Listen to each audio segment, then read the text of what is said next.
బైబిల్లో నిజంగా లేని 11 బైబిల్ సంఘటనలు. 1. హవ్వ తోటలో యాపిల్ తినలేదు. ఆమె జ్ఞానవృక్షం నుండి పండ్లు తిన్నట్లు బైబిల్ చెబుతోంది. పాశ్చాత్య కళలో పండు తరచుగా యాపిల్గా చిత్రీకరించబడుతోంది, కానీ ఇది బహుశా లాటిన్ తప్పు అనువాదం నుండి వచ్చింది. ఇతర సాంప్రదాయాలు నిషేధించబడిన ఫలాన్ని అంజూరపుగా, దానిమ్మగా లేదా అరటిపండుగా చిత్రీకరిస్తాయి. పాము సాతాను అని కూడా ప్రస్తావించబడలేదు. సాతాను ఏదేను తోటలోకి ఎప్పుడూ ప్రవేశించలేదు. 2. ముగ్గురు జ్ఞానులు లేరు. యేసు జన్మానికి ముగ్గురు పురుషులు హాజరు కాలేదు. ఆ పురుషులు ఇంట్లోకి వెళ్లారని మత్తయి పేర్కొన్నాడు, కానీ వారు ఒక చిన్న పిల్లవాడిని కలవడానికి వచ్చారని, ఆ పురుషులు రాజులు అని ఎక్కడా చెప్పలేదు. 3. యేసు పొడవాటి వస్త్రాన్ని ధరించలేదు. యేసు కాలంలో ధనవంతులు మాత్రమే సాగే వస్త్రాలను ధరించేవారు. అవి సాధారణంగా ప్రత్యేక సందర్భాలలో మాత్రమే ఉండేవి.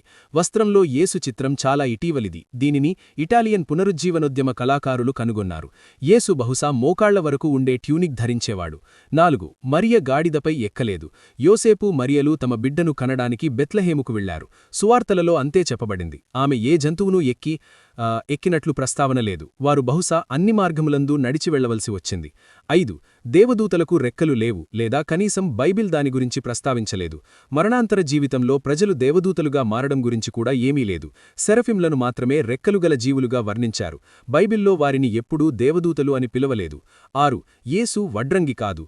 సువార్తలలో యేసును చిన్న చిన్న పనులు చేసే వ్యక్తిగా వర్ణించారు. ఆ కాలంలో పేద ప్రజలకు ఇది సర్వసాధారణం. వారు భూమిని చదును చేయడం లేదా ఇటుకలు వేయడం వంటి ఏ పనినైనా చేసేవారు, కానీ ఆంగ్లంలో దీనిని వడ్రంగి అని అనువదించారు.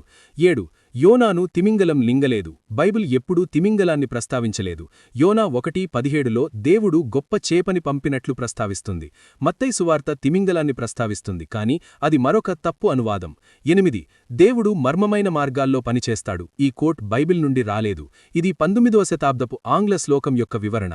విలియం కౌపర్ రాసిన ఈ శ్లోకం దేవుడు మర్మమైన రీతిలో కదులుతాడు, ఆయన అద్భుతాలు చేస్తాడు అని చెబుతుంది. 9. మనం మరణించిన వెంటనే స్వర్గం మరియు నరకం మనకోసం వేచి ఉండవు. పాత నిబంధన నరకం గురించి అసలు ప్రస్తావించలేదు. కొత్త నిబంధన రెండింటినీ ప్రస్తావిస్తుంది, కానీ అవి కాలాంతంలో మనకోసం వేచి ఉంటాయి. మొదటి మానవులు భూమిపై కొత్త జీవితం కోసం పునరుద్ధరించబడతారు. 10.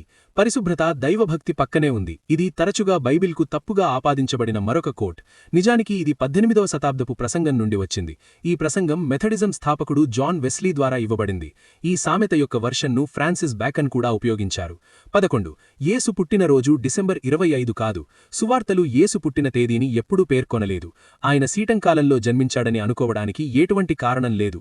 క్రిస్మస్ దాదాపు 330 AD వరకు జరుపుకోలేదు. చర్చ్ ఆ తేదీని డిసెంబర్ 25గా నిర్ణయించింది. ఇది రోమన్ క్యాలెండర్లో శీతవాయనాంతానికి అనుగుణంగా